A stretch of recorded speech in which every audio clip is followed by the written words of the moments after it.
Hey everyone, good Tuesday afternoon. Look who's with us, Amadeus. He's back. And not only that, he's outside a stadium where I guess close to an airport because there's a plane flying over. Anyway, Amadeus, great to have you back. Glad you're feeling better. And, we got a lot to talk about. Not as much soccer today, but we got a lot of baseball to talk about. Yeah, it's be back. I'm here. I'm here at the game, just catching a nice afternoon match. But yeah, not a lot of soccer today. Just end of the international break, really the last day, and then these players got to travel back to their clubs for the weekend. But yeah, it's an exciting week. We got the Final Four for the college basketball. We got the MLB season starting. Playoffs are around the corner for NBA and NHL. So it's an exciting time. You're talking about the Final Four. I read an article yesterday that on Monday morning, tickets to the Final Four dropped 70% in price on the resale. Okay, evidently a ton of Texas fans, because they thought they were going to make the Final Four, bought tickets, and a bunch of Houston fans thought they were going to make it and bought tickets. So on the secondary ticket market, when you want to get rid of your tickets, they were even below face value. Wow. So, hey, I'll go. A good time if you want to bolt to Houston, you probably can get some pretty decent seats for the Final Four and then, of course, the championship game. I guess the teams too, it's kind of hard to sell, right? You got like FAU in there. I mean, UConn, you could say, and obviously Miami has a following, but Miami wasn't really a great team. So, and then San Diego State, like you got some weird ones in there. Not a lot of power conference teams, that's for sure. No, you're right. You have Mountain West with San Diego State, even though they're likely to go to the Pacific, the Pac-12, in the not too distant future. You've got FAU from Conference USA. You got UConn from the Big East, and you got Miami from the ACC. And Miami, I don't think Miami's going to travel well because they're just not a basketball school.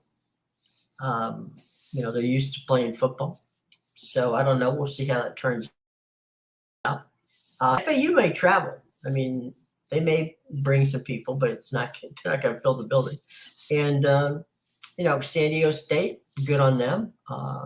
They've got some pretty decent alumni. And, UConn's coming down, and they always have a good following as well.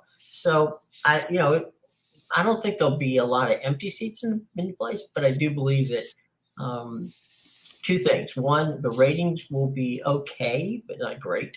And two, I think it's going to be tough to sell that building out. But, look, as long as it's good games, to me, this is the first time since 1979 when they started this format that they haven't had a top seed in the Final Four. Yeah, no, it's really good. Obviously, it shows the parity across the country in college basketball, and it's definitely going to be exciting. I mean, I didn't have San Diego State to beat Alabama, but I had them in the next game. So definitely, it's and notice something about the four teams that are in the Final Four. All defensive teams, and what do we always say, Jim? Defense wins championships. Damn straight it does. All four of them have good guard play. Miami too. They have some really good. Look at what Larry Nega did in the second half of that game against Texas. Okay, didn't shoot a three. They did not shoot a three, and they came back from a double-digit, deficit. Yeah, I had Miami in that game. I had written them off when they were down by 13. I was like, I guess the fairy tales ending today. But then they came back. Well, got to give them some credit. Defense was there, like you said. They get aggressive in the late stages. Yeah.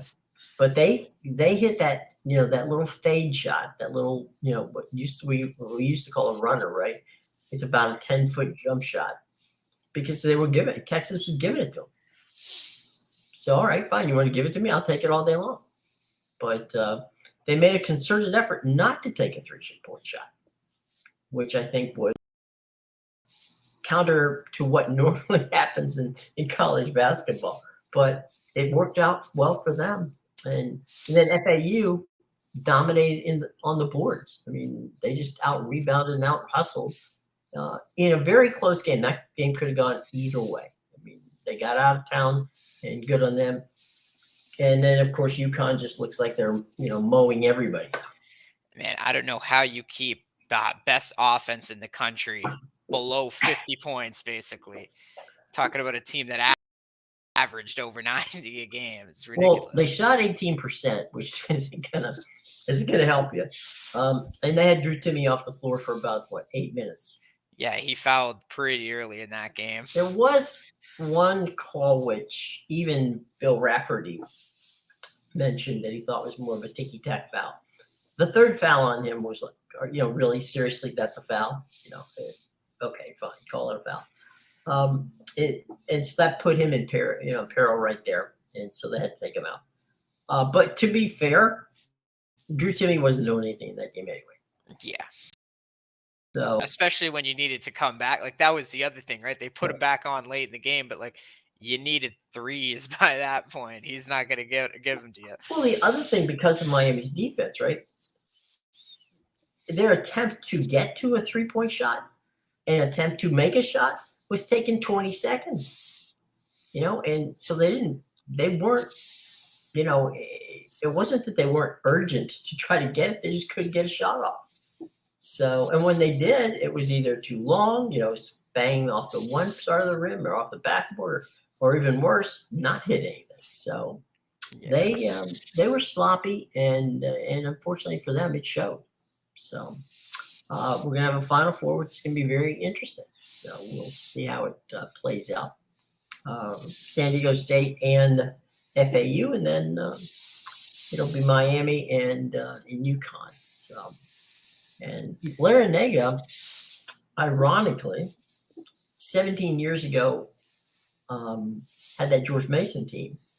And the final team they beat, because that was in Washington, D.C. at the Capital One Arena, was none other than UConn to get to the Final Four. So Larinaga has had a little bit of history with UConn, and there's that. But what he does, I think, which is he's a very good recruiter of players who are going to stay in school. That's kind of Jim's thing. He's not a one and done guy. And you're not going to see, by the way, this is the first Final Four that does not have a one of the 27 Americans that were picked, and signed to play for other schools. So not only is it not a one seed, there's not a quote unquote blue blood basketball player on here. So if this is a testament to two things: the transfer portal, because Jim Larinaga worked that, and so did San Diego State, and so did UConn, and so did FAU, and the ability to play as a team, because that's and this may very well be the template now for getting to the Final Four. Yeah, that it's that team ball, and team ball can be very important. I'll give you a great example. Obviously, I'll use this since I'm from Toronto, but we had the Raptors a few years ago when they won the championship with Kawhi Leonard. They were a great team with Kawhi, but if you looked at their record in the games he was out for load management, they were still something like 17-5. So they were winning games without him because it was that team ball. They were passing it around so much, teams couldn't keep up with it. You didn't ever know who had the ball next. So. So yeah, like I said, it pays to play defense and it pays to play team ball. These are things that, we're seeing, and it'll only take you, if you're an offensive team like Gonzaga, it'll take you so far into the tournament, but you're going to run into that defensive wall eventually where you just can't score on them. Well, and the other thing, like you said, and this is true in all team sports, is playing as a team, you're going to be better. Having that one guy out there that can, that's super talented is good, but it doesn't help you if you have to rely on that person to to win the game. And this is where these guys came in. And by the way, San Diego, Miami, FAU, and UConn all rotate in 8 to 9 players. So, that's an they Bench can wear depth. you down, and they can and bench strength, and nobody gets peeved if they get thrown on, taken off out the court to go on the bench for a couple of minutes to get a little bit of oxygen there and get moving. So it's gonna be fun. I think it's gonna be a very entertaining Final Four. It's Jim Nance's last Final Four. 32 years he's called the games there. He will step aside and he will go back to his normal duties of golf and the NFL. Tony Romo's Iron ego, not housekeeper. Tony Romo's sidekick. Just cage. I was gonna say cage keeper, whatever. He's the one that's like containing Tony Romo right now until he gets too out of hand. Well, I mean, Jim has let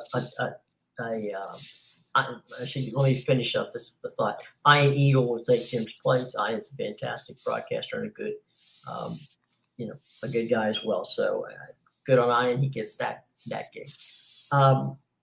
Jim has has 2 homes. One home is on Pebble Beach on the golf course. He's got a miniature in his backyard. He's got a miniature replica of the 7th hole of the Monterey Pebble Beach's Monterey course. For a second there, I thought you were going to tell me he lived in the loft at the Augusta clubhouse. No, that goes to the amateurs. Had like the 18th hole replicated in the back because it is the 18th hole. Right, it is the 18th hole. He doesn't have to replicate it. No, one place you're never going to see homes built is on Augusta National Golf Course. But anyway, so he's got a place out there, and he played golf with Freddie Couples on the University of Houston team, and Blaine McAllister too. So he's not a bad golfer. So he will be in his element at Augusta National this week. Maybe we may take a look and say, or Thursday, and make a few bold predictions on who might win that tournament. I like how they plan it. It's literally the weekend after the Final Four. You don't want to compete with that. We need our guy Jim Nance. Got to give him the time to fly down there. Well, in fairness, they've had that for 62 years. So the basketball's kind of moved its way there. But so it was smart by the NCAA to to keep it the week you're after the Super Bowl, and you're in a month of March because baseball's not yet started. So you own the month of March with your conference tournaments first, and then your March Madness following. Yeah, and the NHL and NBA kind of suck in March because it's like the playoffs start in April, but some teams are already gone by now, or they've clinched. So you get like these teams that aren't even trying half the time. Some of the guys are on the bench going, and you just mentioned about load management. This is where the NBA and NHL coaches begin to rest their guys. They'll say, okay, let's, all of a sudden you think you got a great thing, and you look up at the roster and go, who the hell where did they find these guys? This is an all team that they're going to start tonight. You get a lot of it's in hockey, and I've never quite understood why they call it this, but they call them healthy scratches. Why don't they just say he's not playing tonight? I mean, it's just a healthy scratch. Okay. Yeah, I don't know. I guess there must be some kind of rule with the injuries. Like I know the NBA was getting on teams' cases about the injuries earlier this season, so it might be something like, you got to let them know he's not hurt.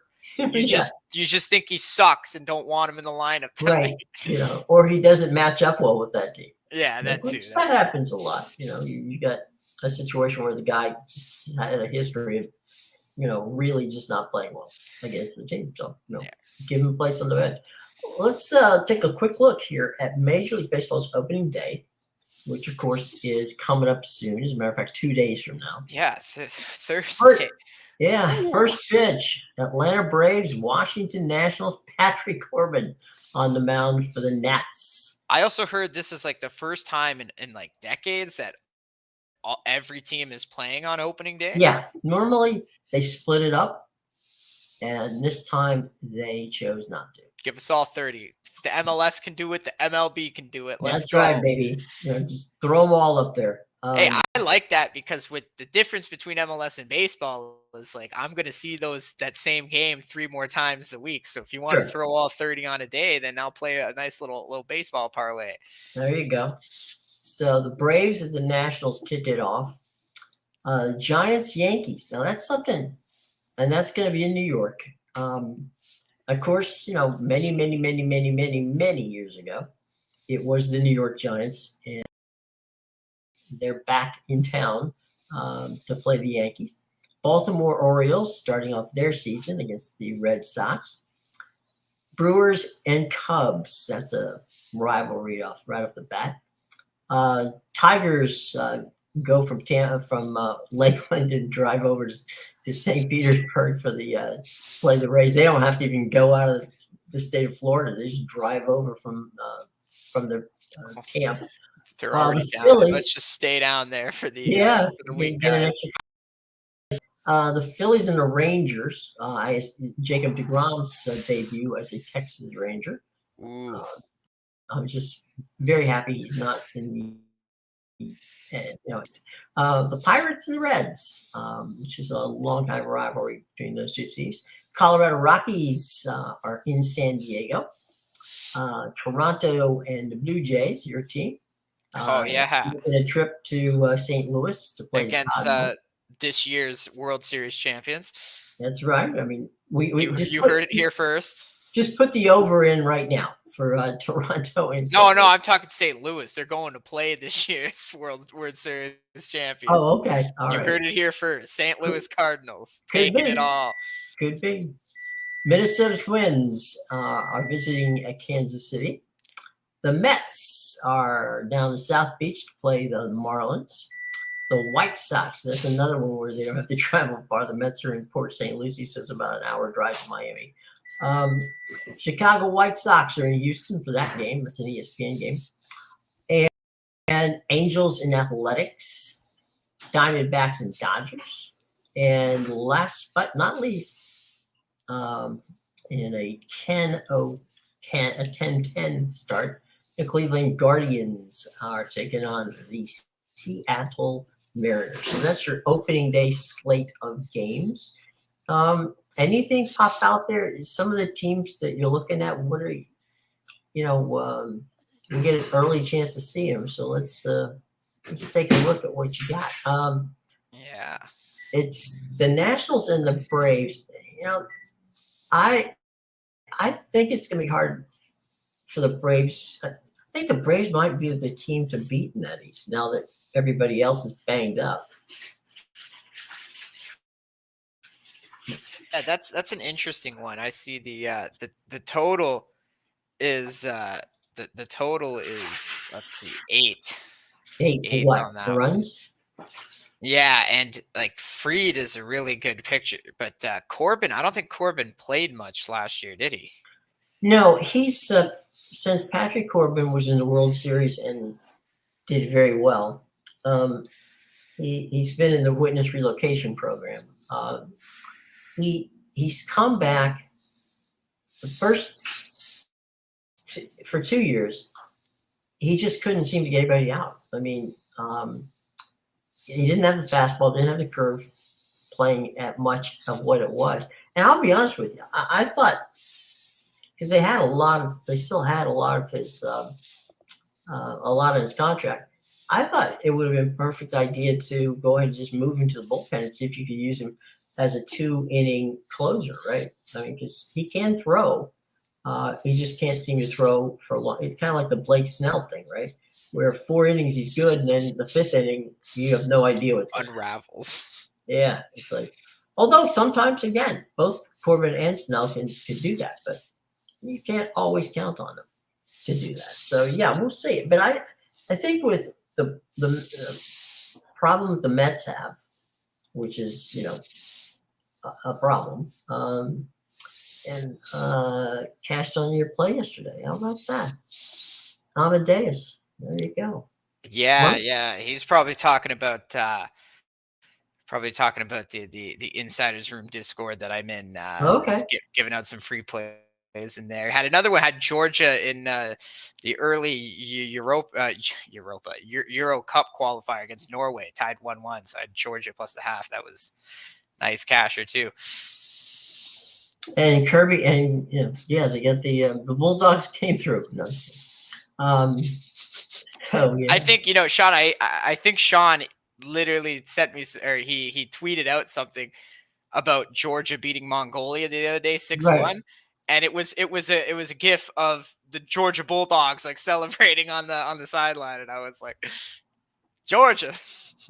Georgia on my mind. So yeah, Oh, when they scored the goal, I was playing that song that like the Masters plays, the yeah, Georgia one. I was going in my head. I was like, yeah, yeah.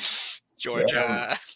Or you could go to Charlie Daniels and get the devil went so either way it works. It works. Oh yeah. But back on opening day, the Giants, you know, people in San Francisco are pretty hyped about this Giants team. I don't understand why, but they like the makeup of the team.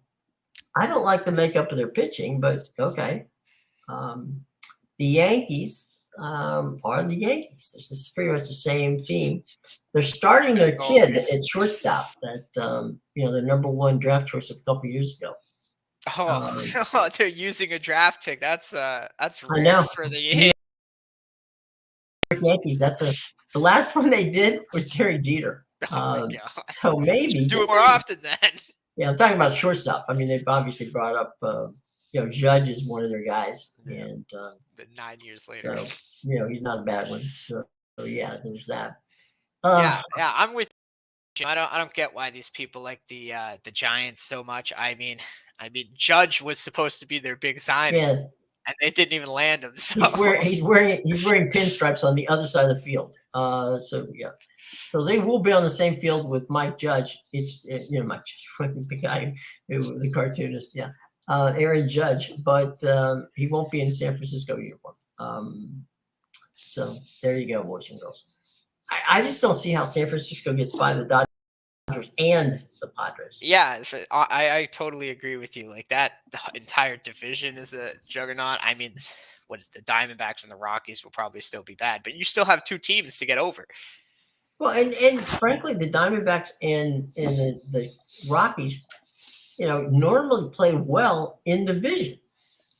So they're not even pushovers. So Yeah, it's like my Blue Jays division, man. We got the Yankees in there, the Rays who always have pitching, the Red Sox who are a wild card every year. When they're supposed to be good, they're bad. When they're supposed to be bad, they're good. And then now the Orioles are all of a sudden good. So like what? Well, let's talk off the edge here. The Orioles are better. They're not good. That's true. Better. It's like calling the Oklahoma City Thunder good. Right. They're a lot better from last year. Right. Almost even, but Yeah, they might make the playoffs. Yeah, the relativity there. But are they a good team? They're good-ish. Let's go with that. The Baltimore Orioles are good-ish. They're average. Average. They're average. They were below average before, and now they're just average. So no, they have a nice ballpark. So there you go. Yeah, knocked out 10 rows, but yeah, those were the ugly rows. Those weren't the seats they needed anyway. Yeah, those were the ugly rows. Right, it's a waste left of time. field. The Red Sox didn't knock anything out. Knock the whole wall down. I knocked the wall down. It still wouldn't. They'd sell it. It's probably worth so much. Yeah, someone would buy the Green Monster. Green Monster, of course, they have in their backyard. So the Brew Crew and the Cubs, neither of those teams do anything for me this year. I mean, it's just like really okay. Yeah, well, I got the Cardinals to win that division, obviously. Yeah. Is Christian Yelich back? I don't even know. Like he had that one MVP season, and then I guess he got injured, and he's kind of just hurt. Like yeah. But I think he came back near the end of last season. And he just I know, but then he hurt himself again. So maybe he'll be back. Is it gonna matter? not enough to get them into first place. And the Cubs right now have to, are walking around below my name tags are on. Nobody knows who's on that team. Tigers in Tampa Bay. All right. Well, to our friend Detroit Lenny. No, not this year. Not the Tigers.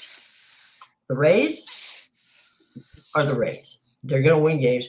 Randy Rosarena has suddenly become a very entertaining kid, and a phenomenal player. So how about it? Tampa Bay gets themselves a player which they've signed for a long term, and he's fun to watch. So that's a good one. The Phillies and the Rangers. If anybody's familiar with Jacob deGrom, it's got to be the Phillies. So that was, yeah. The Phillies are like, okay, great, we get to play an inter league game to start the season against the Texas Rangers. Oh, Jacob's pitching. Jacob deGrom, I think over the last 3 years, and you would know better than I, has probably been the best 5-inning pitcher in baseball. Yeah. Beyond that 5th inning, and it's not because he's bad. It's just beyond that 5th inning, it takes him 100 pitches to get to the 6th inning. Yeah, well, a lot of these guys can't go the distance, right? We've seen it many times. First 4 innings, fine, and then unravel in the 5th for 6 runs. But yeah, absolutely, I agree with that. DeGrom is he's the first 5 under, man. That's a casher with DeGrom on the mound. I was going to ask you, do you do the first 5? Yeah, all the time, because there's some teams where you look at the bullpen and you're like, nope, absolutely not trusting that. So you just want to bet it the first 5. Or, sometimes I base my decision around that. I'm like, there's a good pitcher on the mound here, so I'm getting a lower total. But once he comes out of the game. Now you can't do that. You can't do first 5 with your Blue Jays. No, always over. They don't have pitching. Right. We don't want to get into that mess, but yeah. Yeah, it's just they'll let in 4 runs in the first inning and then score 4 right back. Right. Aaron Nola. I got the bump for Philadelphia, so Aaron Nola and DeGrom. The Buccos, Pittsburgh, taking on the Cincinnati Reds. There's the 2 teams that they've got parts of good players, but enough to be contenders, which is a shame because the old Pirates and Reds of the We Are Family, 70s and 80s were pretty good. But that was then and this is now. Colorado Rockies at the We Spend a Lot of Money Padres, the team with the $1 billion left side of the infield of Manny Machado. So, yeah, this Padres have been playing the past couple of years really well. Again, it's only going to be as far as this, and this is a cliche, and I know it, and I hate it, but it's the only thing. San Diego's going to go as far as their pitching will take them. Yeah, the Padres. Again, and the Dodgers don't have that pitching, which used to be the Dodgers, calling card is not that good either. Yeah, in the last few years, it seems like there's always someone else. The one year it was Walker Buehler. The other year it was Julio Urias, but we can never get them all in one season. Right. And so we'll see. Okay, Blue Jays and you heard it here, Cardinals. Miles Milakis signed an extension for the Cardinals. I assume he'll pitch the opener. Yeah. And St. Louis, look, he's a beast for the Blue Jays. Yeah. In fairness, St. Louis might be the best baseball town in the country. They fill that park up constantly. The fans are ridiculously pleasant to opposing teams, to their own players. They're just good folks, and it's a good place to watch baseball. So Cardinals and the Jays, good on them. Then we got in a game that friends and family will be watching. It'll be the Minnesota Twins and the Kansas City Royals. Although, maybe, just maybe, the Minnesota Twins might be the best team. What do you think? Them and Cleveland? I don't think Cleveland's going to be good. I Okay. think the shift is really going to affect them because they were a team that learned how to play against the shift. Now, Uh-huh. it could work in their favor where they just keep hitting it. Obviously, because you can't shift now, but Right. it's going to be interesting to see how they really took advantage of that rule last year. I thought. Well, that was their way of doing it. But all right, let's blow through these next one because we're going to get you out of here. Mets Marlins. A lot is being put on the Mets, who last year won over 100 games. But the Marlins team, this is not a bad little team. They're the kind of team that's going to cause you grief. And they got one thing Miami does have is pitching. They may not be able to score a lot of runs, but they can. Yeah, they got some really good pitchers, but I mean, if you're gonna give me the Mets and Scherzer at minus Oh 125, no! I'm not. I'm not saying that.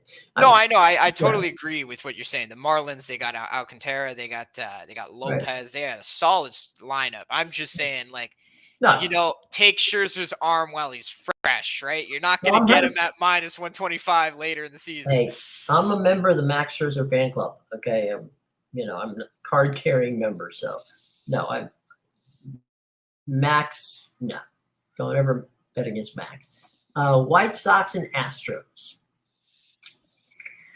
Yeah, I got a buddy who's a White Sox fan. Absolutely hates I them. don't know how to get a read on the White Sox. I honestly don't know. Oh, I know they're terrible, but that's the thing. Cease is good, Valdez is good. It's gonna be an interesting one. Maybe an under. Yeah, maybe. Especially if Houston's going to be feeling that hangover. Maybe they come out Yeah, flat on offense here. could be. Angels and Athletics. Angels at minus 230. The other team's going to be minus 230 a month from now when the Angels are like Yeah. 10 and 30. Who's opening? Is Otani opening? Yeah, I it's going to be assume. Otani. Yeah. Diamondbacks, Dodgers. That's at Dodger Stadium. I grab me a Dodger dog and put that in the books. Yep. Cleveland and Seattle. I honest to God, I can't figure out. Seattle should be better than they are, but they're not, and they never are. So I don't know what to tell you. Yeah, they were decent last year. A lot of people have them regressing this year. I don't know. I got Cleveland regressing, so the Mariners might be a play. That one's just about a pick. No, that one we just have to watch. Well, they got Luis Castillo on the mound too, so Yeah. there's gonna be a lot of pitcher duels. Everybody's throwing their best guy out in his first games. Yeah, it's opening day, and they're not going to go more than 4 or 5 innings. So yeah, and they're all still fresh because they haven't played a season. So yet. Yeah, maybe some unders might be the way to take this opening day. Well, you also have to look at the weather. Where's it cold? Because these guys haven't been playing in cold weather in a while. Another factor too. So, and the wind and all that other stuff that goes into it. So there you go. Well, I'll tell you what. Tomorrow we have a very jam-packed show because we'll have more soccer. We will probably, let's say, look a little bit deeper into the Major League Baseball season and see how we can help you out from that standpoint from opening day. Yeah, I'll check out some pitching matchups for tomorrow. Yeah, and we'll get that in there. And we'll kind of wax a little bit on the Final Four because tomorrow's Wednesday. So tomorrow's the day they travel to Houston. So basically they go home after the Monday the Sunday game. Monday they don't do anything. Tuesday they do a walk around and practice at home. Wednesday they get there, they do some press early Thursday. Friday they do a morning shoot, which is their shoot, quiet. Then they end up doing, in front of 50,000 people, they do the shoot around on in the afternoon and evening on Friday, and then obviously they play the games on Saturday. So on Saturday. Sunday is the women's Final Four. We may even take a quick look at the women's Final Four and see what's going on. Foxy, what you got there? No betting for me this week. Arrived in Europe and not be fun. I know how you feel, man. That was me in Vegas. You're just gonna have to go to the sports book, print the ticket out, get your fair ticket. So sorry, Foxy, buddy. You do what you can.